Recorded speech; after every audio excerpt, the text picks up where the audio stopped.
ફરીવાર મધદરિયે લાઇબેરિયન જહાજ પર ડ્રોન એટેક કરવામાં આવ્યો છે, ત્યારે 21 લોકોના જીવ બચાવવામાં આવ્યા. નમસ્કાર, હું છું આપની સાથે કાવ્યા શાહ અને આપ જોઈ રહ્યા છો ન્યૂ ગુજરાતી ન્યૂઝ.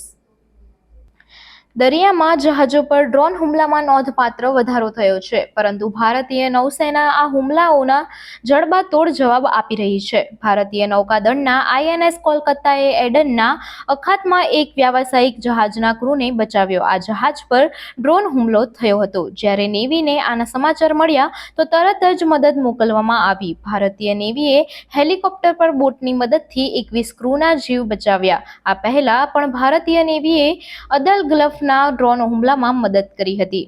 બાર્બાડોસ ધ્વજવાળું commercial ship carrier MV True Confidence એડનના અખાતમાં ડ્રોન દ્વારા અથડાયા બાદ તેના પર ડ્રોન દ્વારા હુમલો કરવામાં આવ્યો હતો. જ્યારે ભારતીય નૌકાદળને આના સમાચાર મળ્યા ત્યારે તેઓએ મદદ માટે ગલ્ફના તૈયાર આઈએનએસ કોલકાતા મોકલી.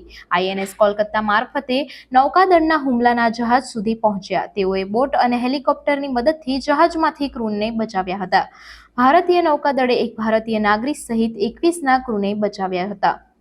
ભારતીય નૌકાદળે જણાવ્યું હતું કે બાર્બાડોસ ધ્વજવાળા bulk carrier MV True Confidence પર એડનના અખાતથી લગભગ 54 નોટિકલ માઇલ દક્ષિણ પશ્ચિમમાં ડ્રોન મિસાઇલ હુમલા બાદ આગની જાણ કરવામાં આવી હતી. આગ એટલી ભયંકર હતી કે જહાજનો ક્રૂ ગંભીર રીતે ઘાયલ થયો હતો. ક્રૂએ લાઇફ બોટ લઈને દરિયામાં જવું પડ્યું હતું. આ પછી આઈએનએસ કોલકાતા લગભગ 4:45 વાગ્યે સ્થળ પર પહોંચી અને હેલિકોપ્ટર બોટની મદદથી 21 ક્રૂના જીવ બચાવ્યા. ક્રૂને જરૂરી તબીબી સહાય પણ આપવામાં આવી હતી.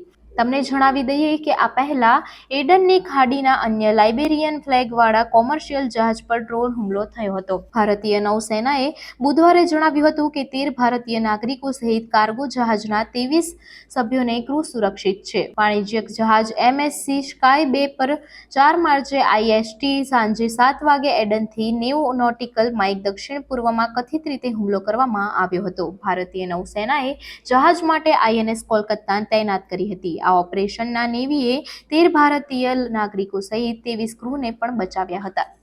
આવી જ નવી માહિતી અને સમાચાર જોવા માટે જોતા રહો ન્યૂ ગુજરાતી ન્યૂઝ.